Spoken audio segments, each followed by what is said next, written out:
The Battle of Britain is about to begin.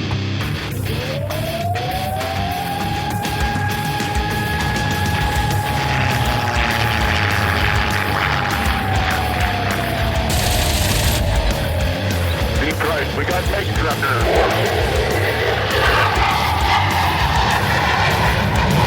Let's follow a range on me, Christ. I do have that on the target right now. I've got a couple of these right in front of me. I'm going after it. Right, I got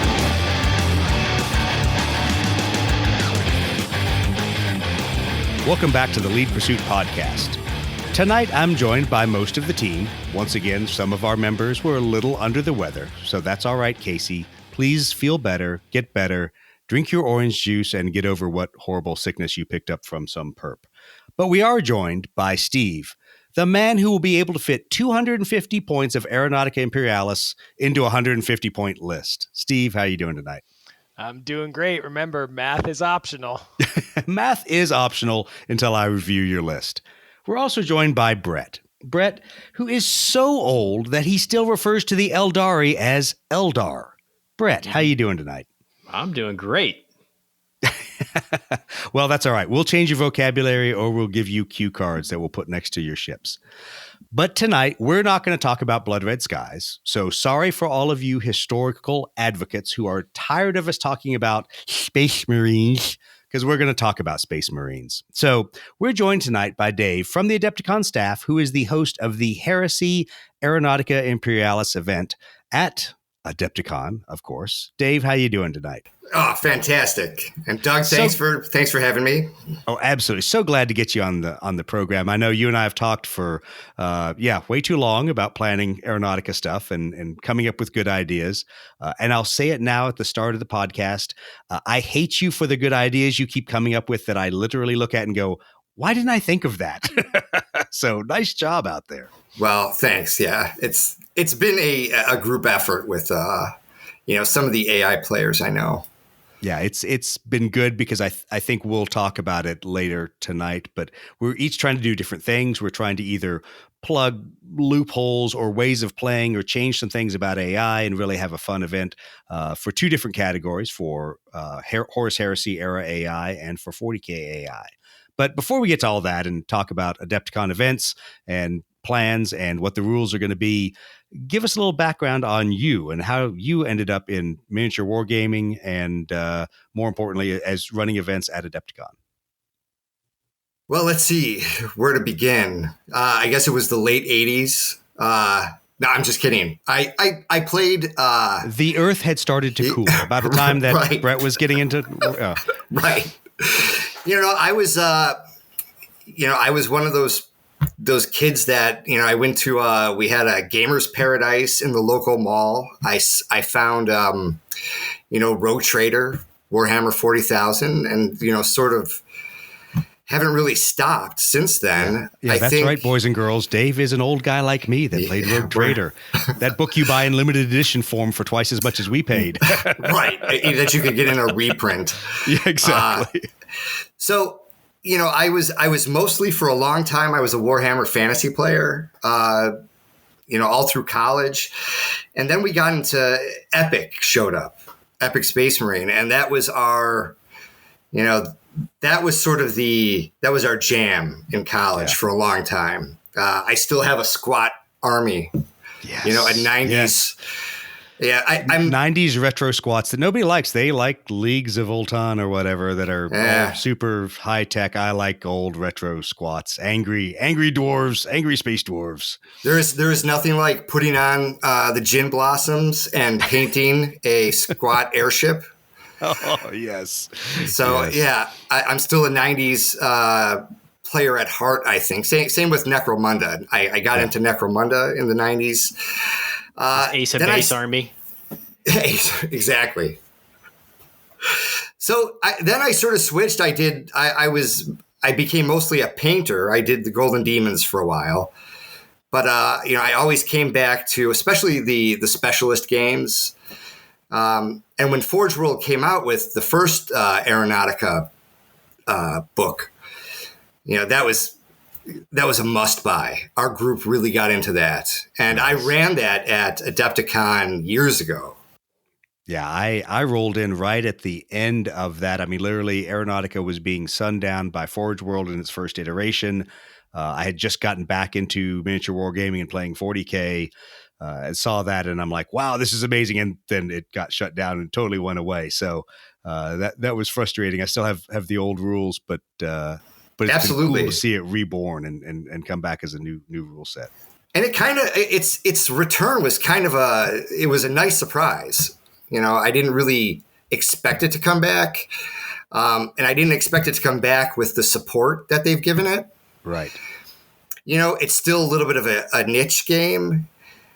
You know, and it is, and I know everybody gets frustrated because they find something they like to play, they invest in it, they pick an army or multiple armies, and it's frustrating that it doesn't go as far as we would like it to go with GW, and I understand that, but I think in this new specialist games world, they are putting a lot more baseline support in there. And then they are going to walk away from some of these games for a couple of years, and we'll see if they do something else. But they're slowing their pace. But I feel like they've given a significant amount you can play with. Sure, there's armies that still don't have specialized models like Chaos. I get it. I know. If you're a Chaos player, I apologize in advance. You're getting screwed. Go paint your lightnings and your thunderbolts in some funny colors. But the fact is, they've already gotten back to almost where they were when they shut it down. So my feeling is there's still going to be some progression there. So I'm happy it's back. Right. And the models, you know, now in plastic and not, in plastic, resin. I'm definitely more of a painter than a modeler. I find some kits frustrating, but not the Aeronautica kits at all. Yeah. Yeah, in fact, they're even fun to paint or put together. Yeah, yeah, I like how quick they go together. I like how they're just there's so much detail there. It's obviously that their process has changed. They're now taking their large renders, dropping them down to small items. It's the same thing they did in Titanicus. So AT had all the benefit of all the large scale renders brought down to size, so the models are just exquisite. I can always get frustrated with the quality of components and things like that because, like anything else, GW has to figure out what's the thing that's going to make all their money back, and it's giving you cheap cardboard and right. All this money they've sunk into the plastic models. But overall, it's experience wise, especially as a box set where you're getting all these 3 different iterations of really cool pairings of different forces and a map and rules and chits and a bunch of plastic. It scratches the itch for me. It goes back to, sorry if you're a Chaos player. I realize you're all left out in the cold. Sorry if you're an old Tyranids player, you're left out in the cold. But for all the other armies, it scratches the itch. And the models, I think I would not be far off in saying almost all of them paint well. Absolutely. I realize there's a couple that are resin, and when you're the Necrons, I mean, you have like 2 colors anyway. But I've seen some really exquisitely detailed Necron models. So I think all the same care that went into Forge World's work years ago is still there in all these plastic and resin models. Right.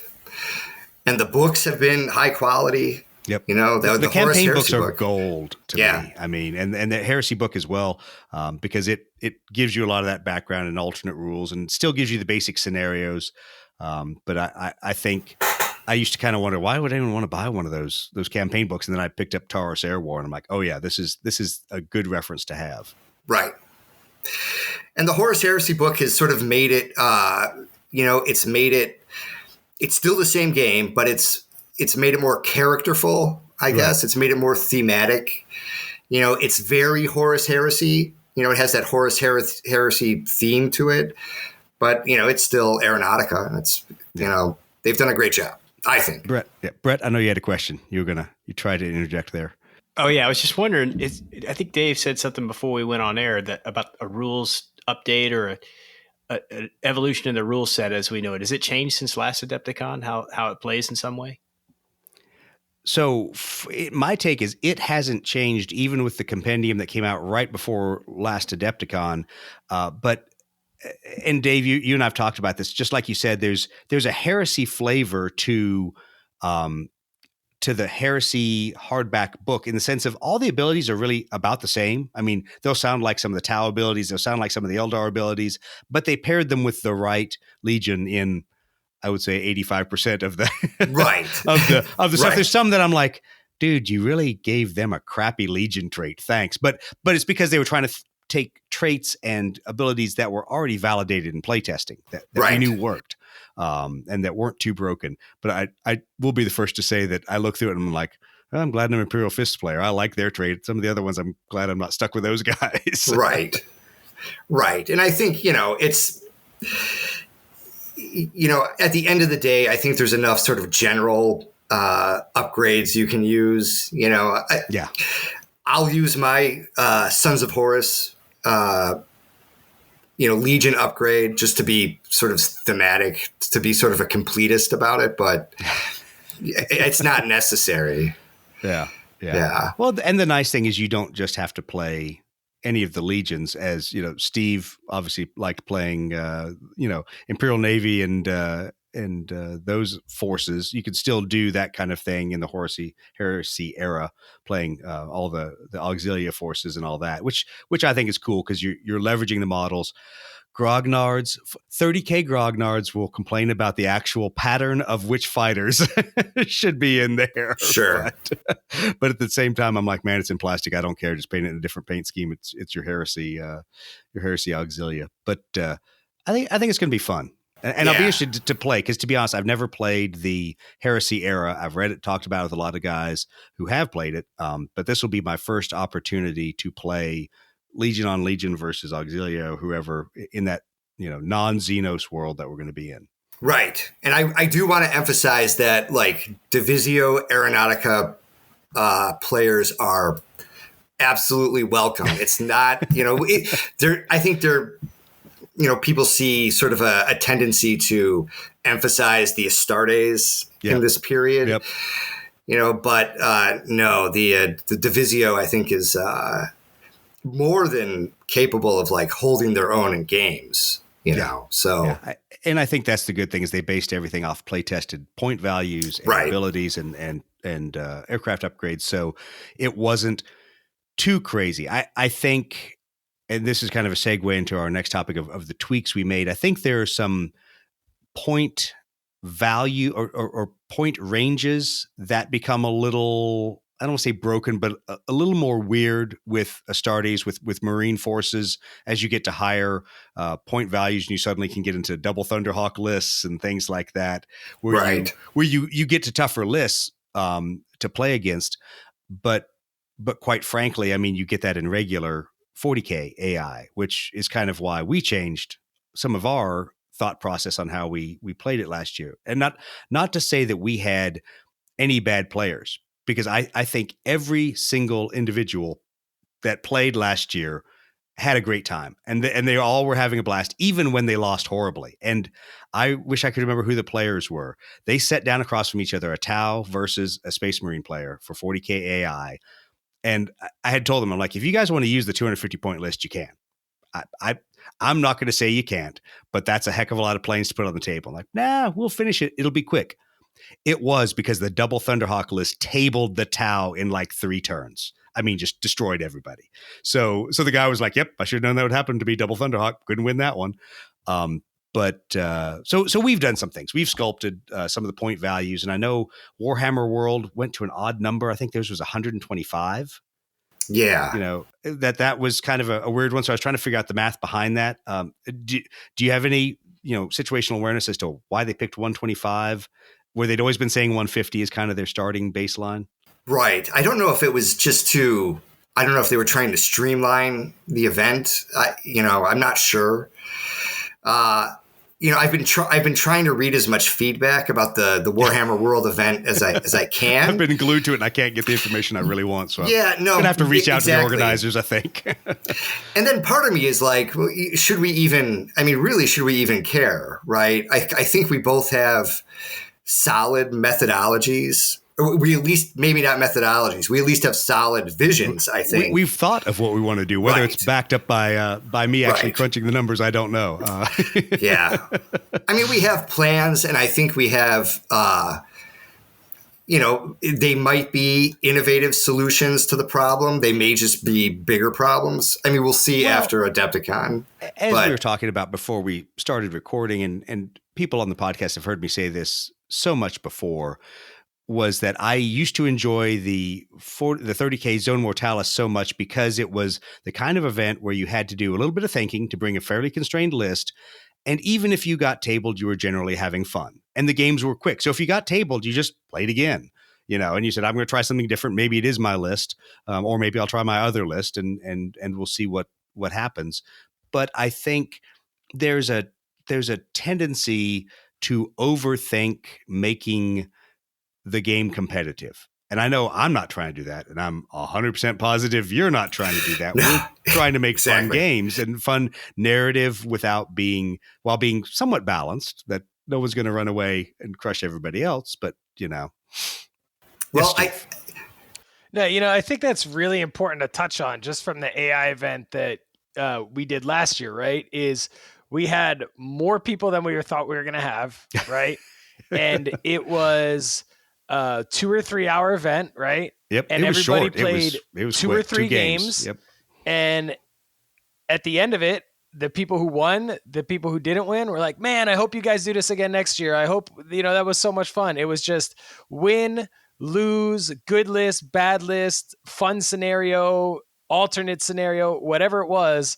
Everybody just had a great time. And it wasn't about the competitiveness, or it wasn't about, min-maxing lists. It was just fun. Well, I learned a lot from that last year, to be honest, because it was so different than our Blood Red Skies events, where we and the community had been trying to craft a tournament that was tight, that got rid of loopholes, that was super competitive, but fun, but still super competitive and was somewhat balanced.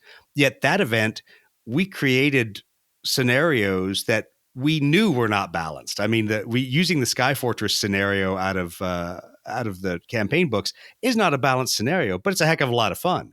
And I know we didn't do it there at Adepticon. I think we will do it this year. I'm throwing this out here as a plan. We had a blast in Texas when we did the 4-player event organizer controlled Sky Fortress, because it's one of those kind of events where everybody's just kind of playing against everybody else. Everyone's shooting everyone, but it adds a moment of humor when you as the EO go, I really don't like you, Tau player. And now the Sky Fortress is shooting you this turn. Or I don't like you, Imperial Thunderbolt player. The Sky Fortress is going to shoot you this turn. Or you just ignore everyone for a turn and they're like, wait, he didn't shoot this round. What's going on?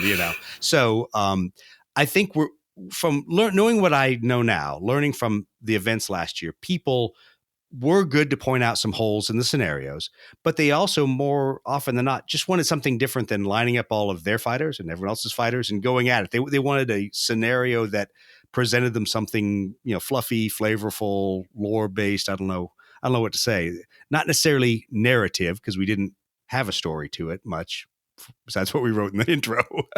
Well, and I think in my experience and having, we were talking about our good friend Nate, who we lost. Nate and I ran a Titanicus event, and it was a narrative, and Nate had written the scenarios, and they definitely were not balanced. but like Steve is saying, at the end of it, everybody was like, "That was fantastic." Yeah. I lost, most of my games, but I had a great time. Yeah. And I think my first year in ZM, I think I lost every single game. I don't think I won a game that first year I played. The next time I know I won against Chris, because I still remind him of that to this day, that that he who had always beaten me loses at Adepticon of all events. But yeah, the fun is in the experience, and I'll dwell on this here because it is part of my Adepticon experience. I miss Nate, and I miss him deeply. He was a great man, and he was a great influence in why I wanted to keep coming back to Adepticon, because he put on a great event, and his personality and showmanship, I guess is the best word, was always something that we looked forward to. So we just have to take that banner and run with it between a couple of us here. And I think that's what you like, Mark and Casey, who run the Titanicus now, we've talked about this, sort of like our goal especially because the Horus Heresy Aeronautica and Titanicus were sort of doing a joint narrative where there's going to be a map campaign. And I won't, as a side, I've seen there's going to be like 3-inch hex, like 3D printed map tiles for the campaign. Oh, nice. And I've seen the renders and they just look incredible. But we were talking about this, and our goal is to just sort of, make these games a tribute to Nate this year, And Absolutely. Just that's awesome. like you said, he was a showman, and we're going to try and raise the level of our showmanship. Yeah. And this is the reality of Adepticon and events like it. We go to it as Lead Pursuit Podcast and we host things, and we don't know everything and we don't know every rule, and we're not the perfect event organizers or TOs, but we go there to build community, to have fun. And whether that community is like Blood Red Skies or it's super cutthroat, Rhonda, we're talking about you. So super cutthroat and super aggressive, but still it's a fun community that after we are done being super cutthroat and playing our tournament, then we're all having a good time. Or it's like AI, where everybody's just there to put their airplanes on the table. Some people brought more pretty airplanes than others, and some people brought enough that I think everybody in the event could have played with their box of models. No one actually had to bring models, but it's one of those things that we keep coming back to Adepticon, and we keep trying to up the quality of our events because everybody's event there is so good. And everybody really tries their level best to provide fun, to provide something distinctive and a little bit different that isn't like every other event of game X, Y, or Z. And to make it kind of community based, that people want to be there. They want to see the same people. And I know I'm super spoiled by having been immersed in the heresy part before I did everything else at Adepticon, because that's a tight group, and it's good to see all those people want to come back and want to do those events. But we're trying to kind of carry the banner a little bit on our side. And I think the work you've done for tying AI and AT together and having, we'll talk about now having maps that all look similar and maps that are exclusive and maps that are something different. I think, tell us a little bit about that and how you're going to kind of make the event not just feel like every other AI game that's out there. Yeah, absolutely. I think, first of all, we're like this year, I think Titanicus, we're doing a whole new set of like neoprene mats, gamey mats. Nice. So I tried to work my way into that process. So we should have a series of, at least 12 mats for our event that match the Titanicus neoprene mats, but we'll have the 2-inch grid printed on them for Aeronautica. And I just got back from Hank Edley, the Adepticon Kingpin. I just came back from Peoria. We had what we call Spray Team Weekend. So twice a year. Tell us about your terrain sweatshop. Yeah. Well, okay. So you've heard of it. I might have heard the rumors. So yeah, Hank invites. Some of the guys are local. Some of them fly in. Dave Taylor, came in from the East Coast, and he puts this group together in his garage. And I know what that sounds like, but his garage is turned into a workshop. There are banks of 3D printers. There's a refrigerator. There's he makes this giant square out of tables, and everybody has a airbrush setup. He also has 2 giant screen TVs where we, over the course of the weekend, we watch sort of classic movies. I curated this weekend, so we watched movies like Crawl. Really? Crawl, Battle Beyond the Stars, Space Hunter. Ooh, we can do a whole podcast about the movies we watched, but did you have to find them on VHS? No. Somehow Hank uses his Apple account. He has to. Oh, that's awesome. So we ended up probably the group of us, probably about a dozen people, finished. We had to have finished maybe 25 tables worth of Star Wars Legion terrain. Oh, that's cool. And it's beautiful stuff. I mean, it's really, you have guys who know exactly what they're doing, and can pump this stuff out. I vote that in the middle of winter, we go to Brett's house and take up his garage. Yeah. We'll have our AI terrain building party in Brett's garage because it's Florida and it's warm. Nice. So, but while that was all going on, in my own sort of like self-interest, I had the 3D printers were printing some secret terrain / objectives for our Aeronautica games. So you'll see those in a couple months. Yeah, I'm looking forward to that. I know our terrain was, a mix of printed and GW standard.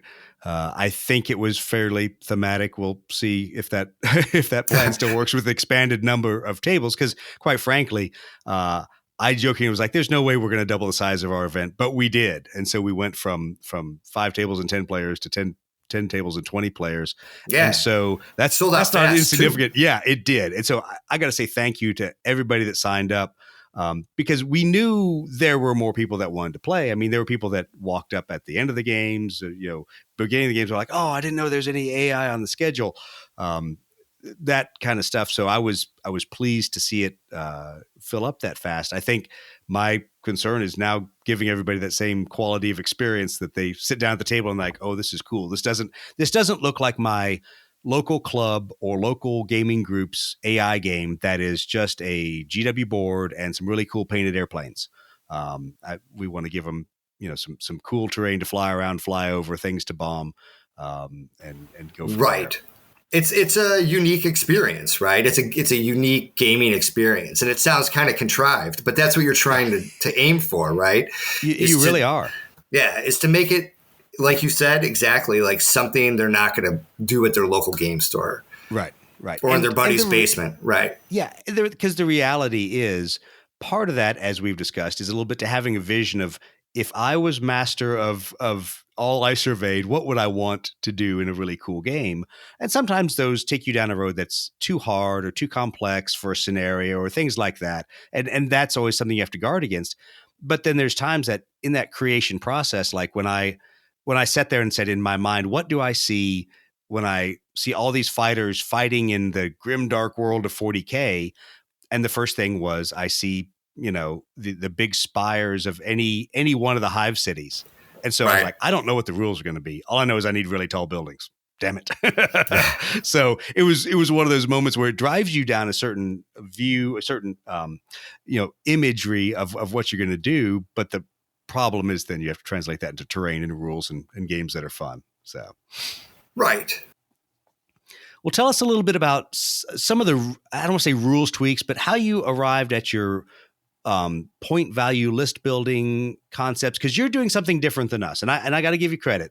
When you and I talked about it, I wish I'd thought of it. It's a really creative way of constraining the lists a little bit and making people pick and choose. And you can't have everything you want, but you allow people to have a variety to their lists, especially in a game where everyone's either Divisio Aeronautica or Astartes.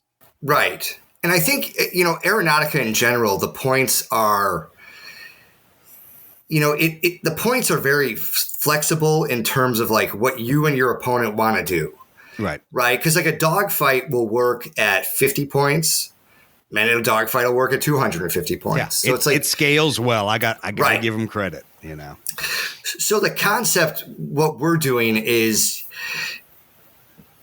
we sort of wanted to represent that you have to put together, an air wing or a squadron, some sort of force that is flexible enough to deal with any mission, that might arise during the Sky War over this Forge planet, right?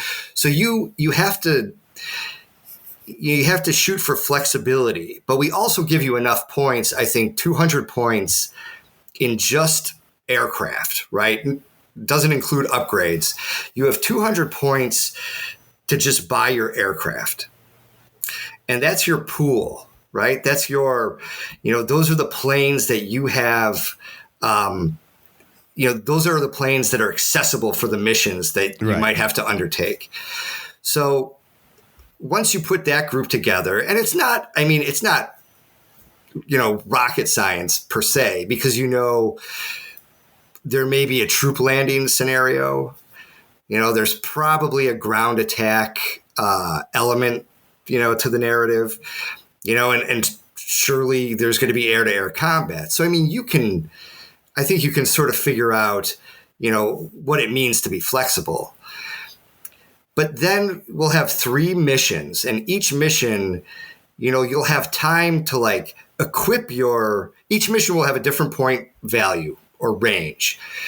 Say the first mission happens to be dogfight, and you and your opponent can decide it's going to be somewhere between 100 and 150 points. So now you can take any of those planes in your pool, and now you can upgrade them, right? You could buy, you could upgrade weapon systems. You can add, a Stardust upgrades, Legion specific upgrades. So it gives you that flexibility. Everybody has 10, 15 minutes before the game starts to, you're tailoring your aircraft now for that mission. Right. Well, and the example I have gone back to, we even talked about it, is, there's certain airplanes you want to bring. So they're going to be in your list, but guess what? You only get as many of them as you put in your 200-point list. Right. So if suddenly you find yourself going, oh man, I really wanted 2 Fire Raptors. No, you only put one of them in your 200-point list. You'll only get one, and fill out the rest of your points however you want, with upgrades or with, other aircraft, but you only have one to draw from because there was only one in your 200-point list. Right. Exactly. And if you want to put a Tech Marine on that Fire Raptor in one mission, but take him off in another mission, next one maybe, right.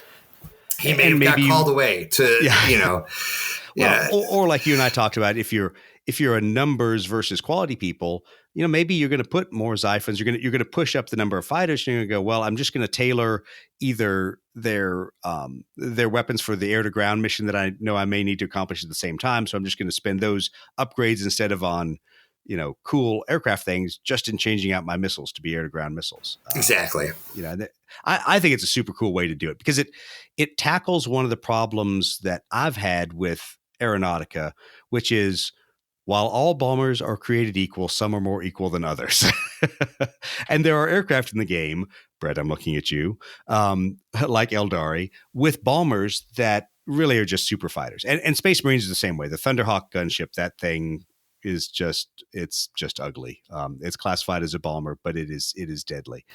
As a side, Doug, have you built one of those yet? I have 2 of them that are still unbuilt. Okay. I want to build one, and it's not going to get done before Adepticon. They're huge. They're like Titan size. They are amazing. My problem is, I was about to get one out of the box and build it.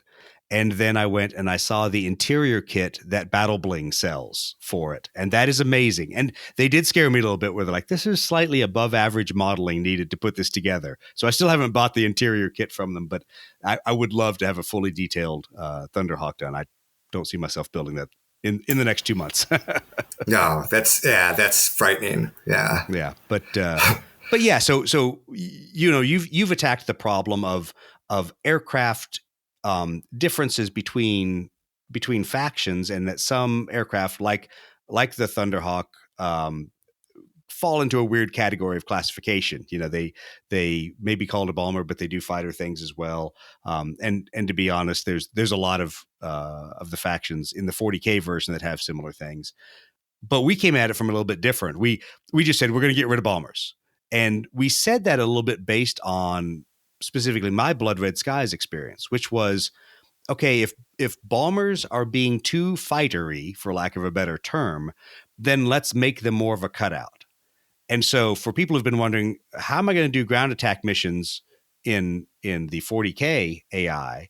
Our answer was, well, you're going to have the option that you're going to be given either the ability to have an allied bomber, because everyone's playing separatists or loyalists in this one. So it doesn't matter whether you're Xenos or whatever. If you're Xenos loyalists, you might be, flying wing on an Imperial bomber.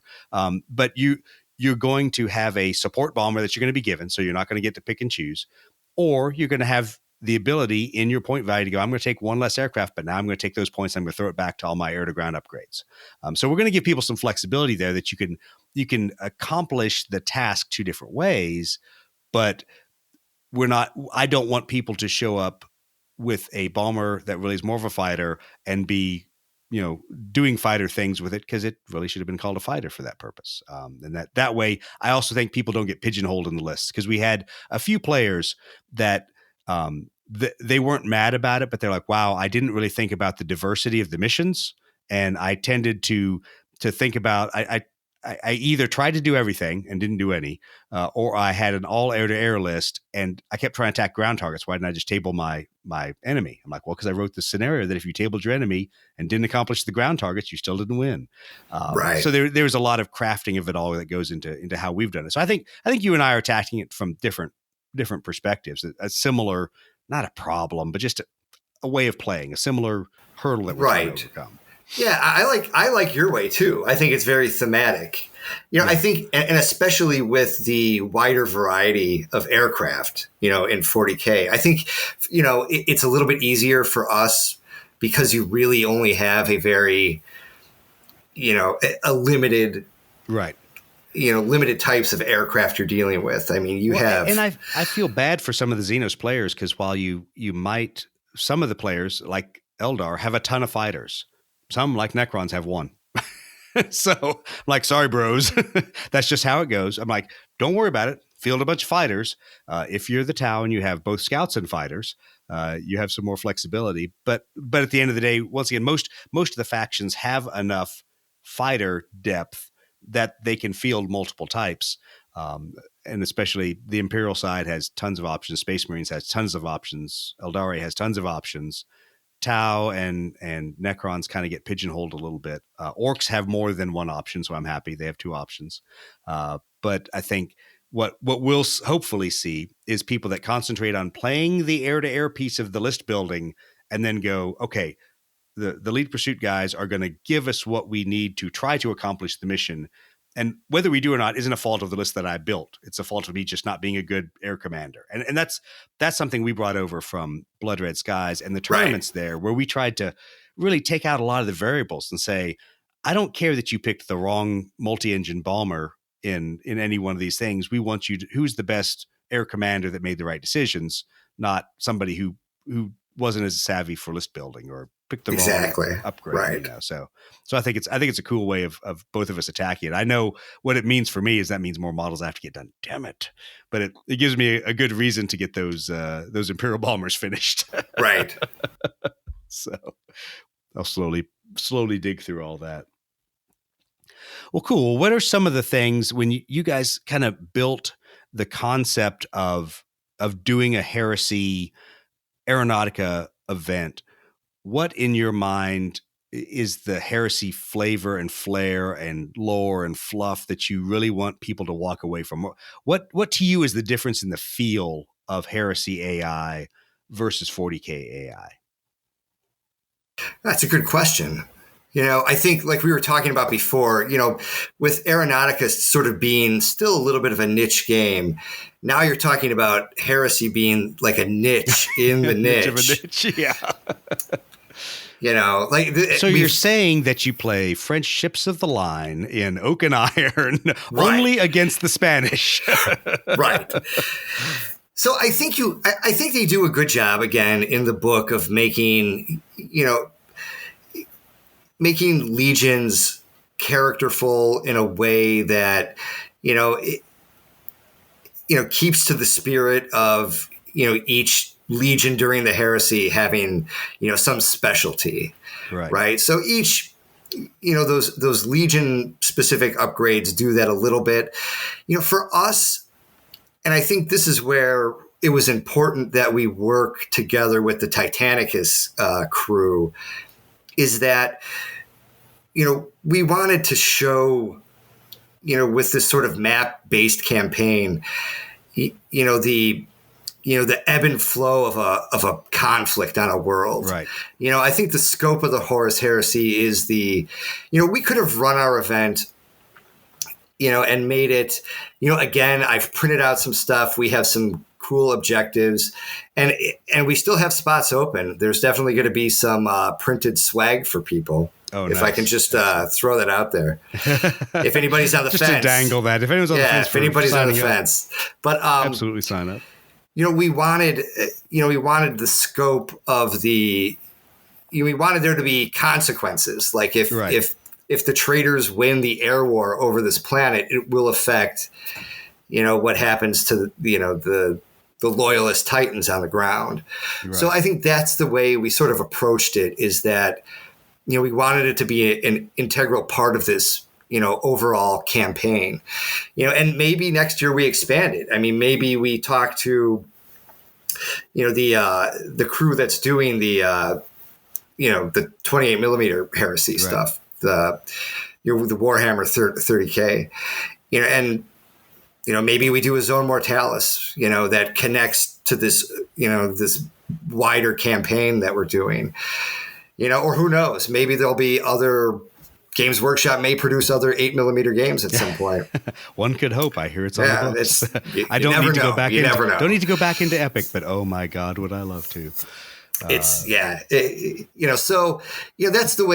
way we sort of looked at it, is that we wanted to, sort of carry on the tradition of what the Grain Legion, Mark and Nate and those guys had done with the 30K stuff in the past, and just make it, make it seem like the fate of this planet is, in the hands of your pilots. So yeah, and that's the piece that we are really missing. And I know the 40K tournament and game scene there is so diverse, between friendly tournament, between highly competitive tournament, doubles games, all kinds of things. There's Kill Team going before and after us usually.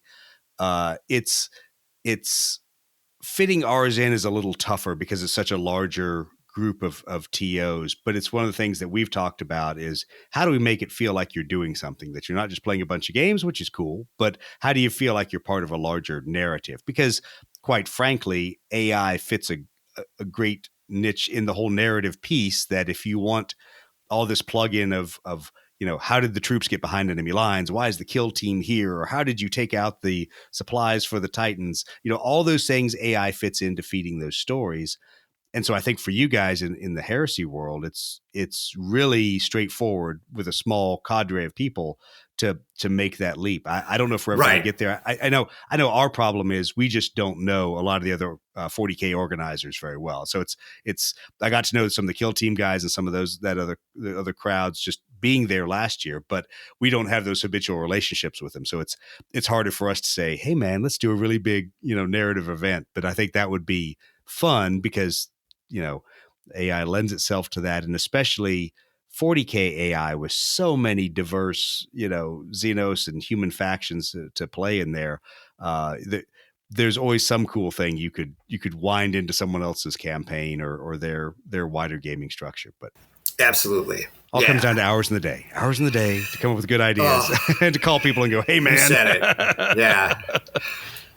Absolutely. I know that's one of the tough things Steve and I always laugh about is all the good ideas. And I'm actually gonna roll it out to Steve for a moment to is there anything you want to inform the Lead Pursuit listeners about for Adepticon swag wise or idea wise? What do they need to tell you? What do you want to know from the maddening crowd? Man, I don't know. Is there anything that anybody's like really wants for swag? Like, is there like a thing that's better than other things? Or like if you showed up for a tournament would be like, man, I really am so psyched I got that. So we laugh about this. So this is one of these call outs for some feedback because we're in the final stages of producing whatever we're going to give away for swag. And those who've attended Lead Pursuit events know it never has anything to do with aviation. It's like, let's see here, whiskey glasses with, old pilots' names on it, whatever. But if there's things that in the past have been really cool, let us know. If there's things you don't want to see again, let us know that as well. Because we're trying to come up with what our, this year's Adepticon and Gathering of Eagles and all those standard handout swag things are. So let us know. Dave's got an idea. Well, I got just a quick aside. What do you, for the 40K AI, what do you do for awards at the end?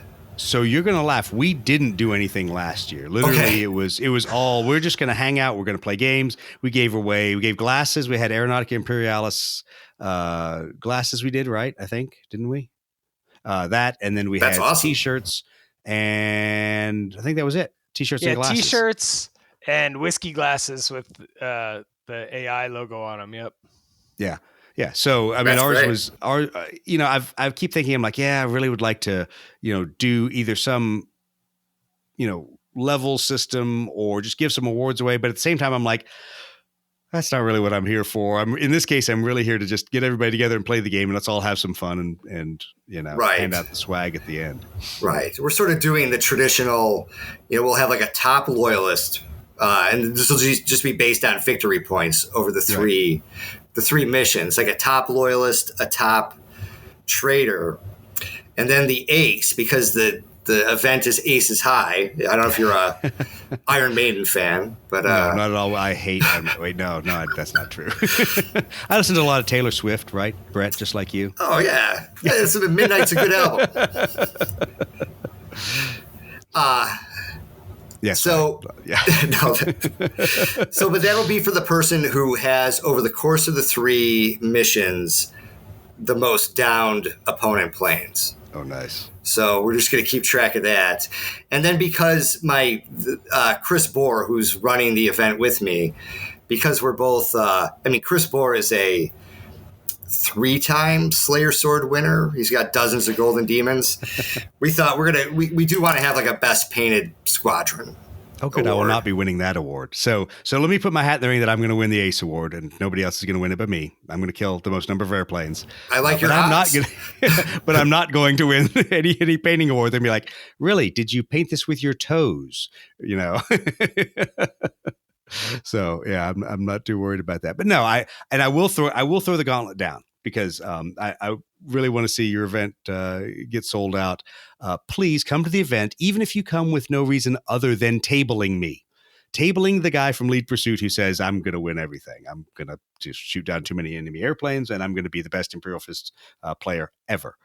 So That's great motivator. Thank you, Doug. Come beat Doug. Of course, that means I actually have to play the game on like Wednesday night when we get there and remember how to do this. But no, I think it's going to be a good time, and I'm looking forward to playing in your game. Looking forward to hosting our games. I think they're both going to be fun events. I think, like a lot of game systems that are niche markets, this is one that we'll do whatever the community wants. All the feedback, good, bad, or ugly, after these events, let us know what was fun, what wasn't fun. Scheduling and timing, because I know that was an impact on your event, the days you guys were free to do things and when to fit in AI events. Because I know a lot of people even asked me, they're like, hey, Doug, can you guys do a Thursday morning AI? And thankfully, cooler heads prevailed before I signed us up for yet another event. I was like, really, do you want to do a Thursday morning? I'm like, okay, no, I don't. So I'm good. But I guess what I want to throw out to the community is, let us know what fits your schedule or what things we could do next year, because I think the community is, in a sense, a silent majority out there for this game. There's a lot of people that own models, but a lot of people also are beholden to other events. And so the onus is purely on us once you inform us of that, as to how we can all sit down and say, okay, Heresy team, let's figure out where our Heresy players can fit in. Okay, 40K guys, can we change and reshuffle some stuff? Because there's a lot of kill team players that want to play. That actually worked out for us this year or last year. They weren't bid against each other. But there's always people that want to get in these events, and we don't want them to have to clear their schedules. We want to be able to flex and to fit into that with them. Absolutely. And like you said, any feedback, we are surprisingly receptive, I think. Yes, you are. And As you're surprisingly forgiving. So I will say this now, and Steve's going to laugh. Adepticon is surprisingly forgiving, and we're sorry we transgressed. We are the most horrible people ever. Please forgive us, but we fucking have a sense of humor, God damn it. Oh, absolutely. So I have beaten Steve with a wet noodle and 30 lashes, and he will never be the same after that experience. But but that's all right. We'll grow and we'll get on with that. It wouldn't be a Lead Pursuit event if we didn't piss people off. So I've also got to throw that out there. I think we've made the name for ourselves by pissing off everyone from Warlord to Games Workshop and in between. And now Steve is thoroughly ashamed. Steve is trying to crawl under his desk and hide. It sounds like you're offending all the right people. It's one of those standard things. We don't take ourselves very seriously, and we sometimes forget that in not taking ourselves seriously, sometimes people take themselves slightly more seriously than we do. So we'll get over that. We'll figure it out, and we'll do our best to only offend people that none of us like. I'm with you. At Warlord Games, that's you, John Russell. We don't like you. Anyway, so on a side note, we will also be doing all the historical stuff for Blood Red Skies over across the way at the Hyatt. So if you are playing in our AI event and you want to acquire another addiction for little plastic airplanes, please feel free to take a look at the schedule. All of the Blood Red Skies events we are either supporting or affiliated with. Yes, even the one that Mike and Don are running for their Guadalcanal campaign. We're going to stand around and advise and help a little bit there. But if you are Blood Red Skies curious and you enjoy gaming in a non-rules constrained environment, I might say, the Furball on Friday, we have a lot more open slots. So come over, hang out, learn roughly what Blood Red Skies is like. I think we agreed we're going to sort of follow the rules, right, Brett? We said we'd at least comply with the basic concept of the game, but we're going to have fun. We're going to introduce people to the models, to the games, the rules, and try to have a good time, and hopefully destroy some airplanes in the process. So, like Mario Kart meets Blood Red Skies.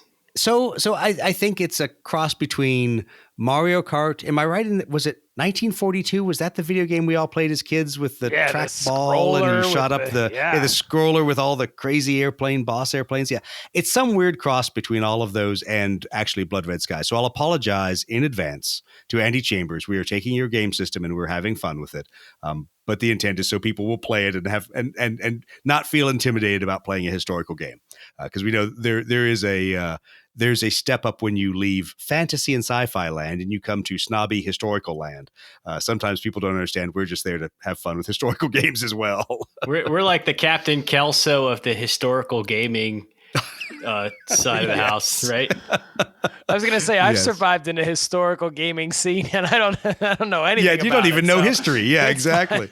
Yeah, no. So I will also throw that out to Mike as the organizer of all things historical at Adepticon. Thank you for tolerating the Lead Pursuit podcast and thinking that we actually might help bring people into the event that are worth keeping in the historical side. I'm not sure the cretins that are following us are going to be people you want in the historical gaming venue, but that's all right. Well, I heard you're going to do a Korean War. We are. So that one, and I would love to try the game. Please come over for that one. And I blame Don. So Don and Mike shamed me into that one. So I love Korean War, Blood Red Skies. I love Jet rules. I love all that piece. However, it's one more event that got thrown on the schedule, but it should be fun. A lot of support. Don and his guys are doing some models, so we're gonna have a good time like we did at Pax River and put a bunch of jets on the table. Hopefully, shoot some of them down, unlike last time. Steve, you and I horribly failed as the MiGs, but that's all right. Hopefully, we'll down some of the attacking imperialist dogs and teach people how to play the jet rules for MiG Alley and Blood Red Skies.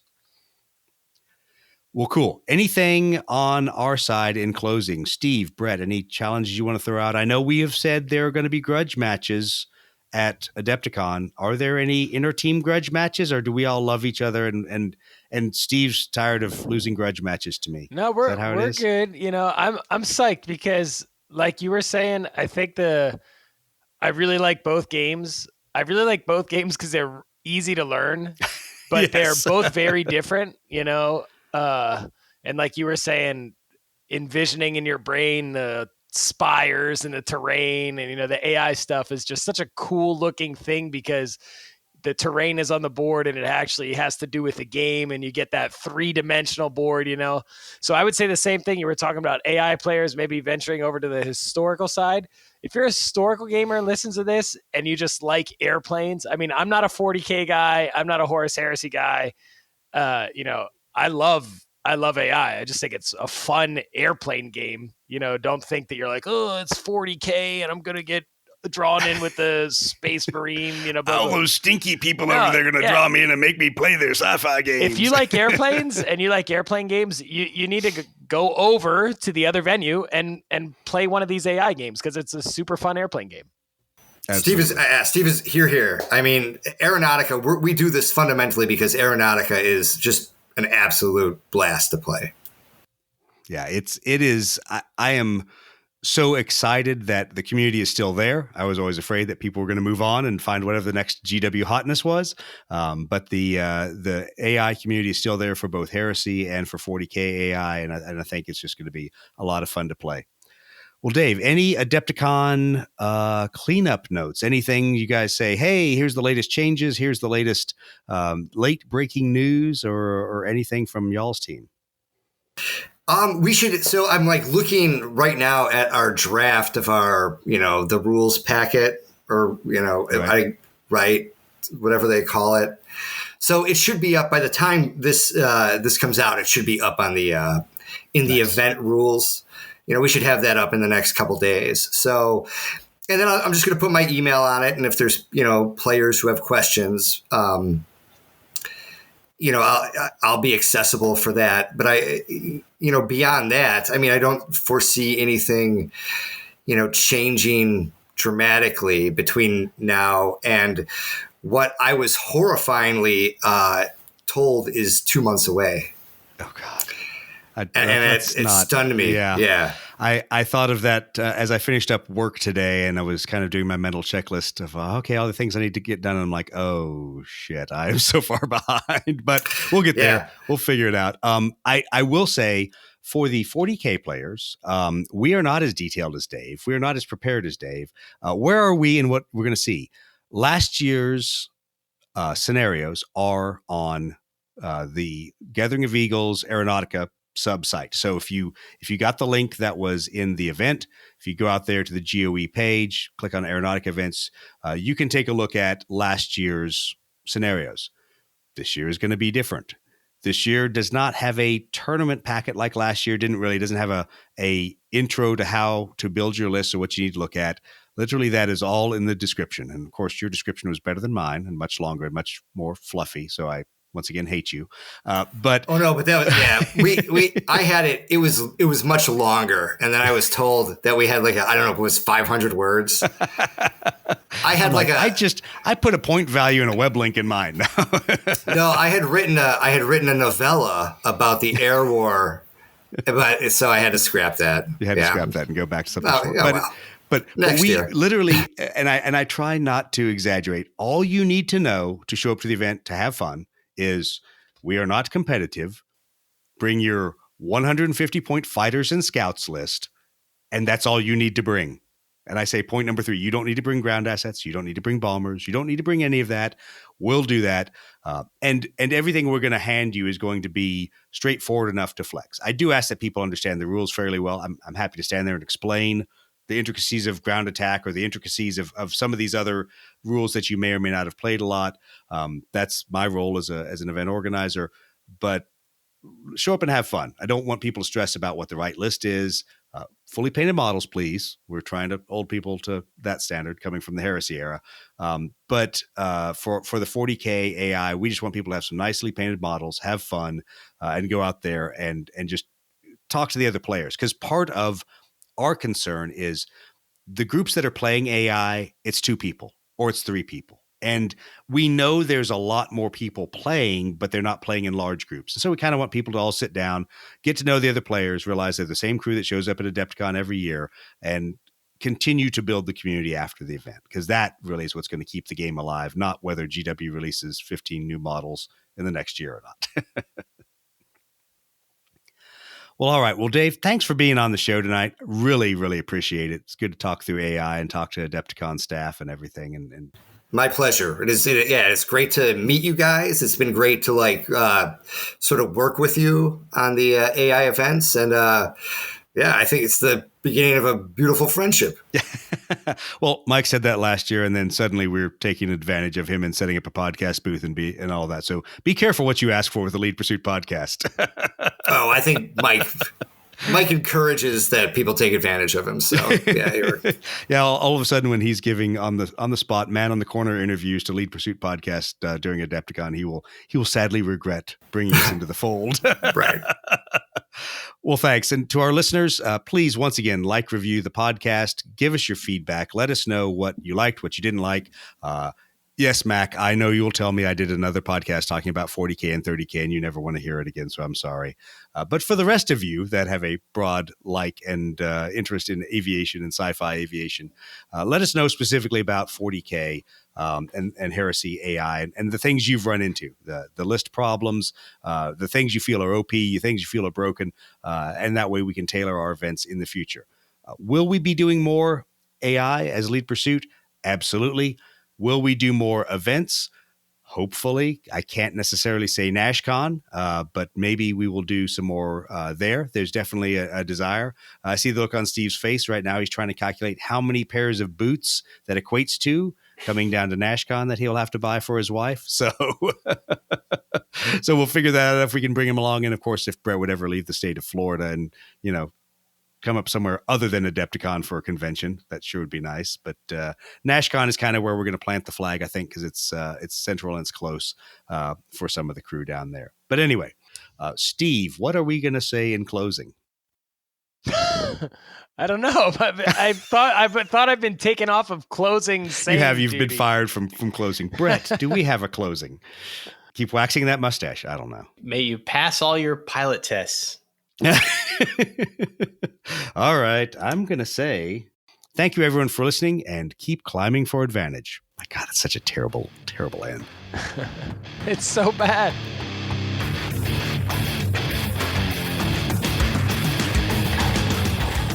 Does it say watch your six? Yeah, we need something AI themed, like choose your maneuver wisely. Right. I don't know. Something dumb like that. All right.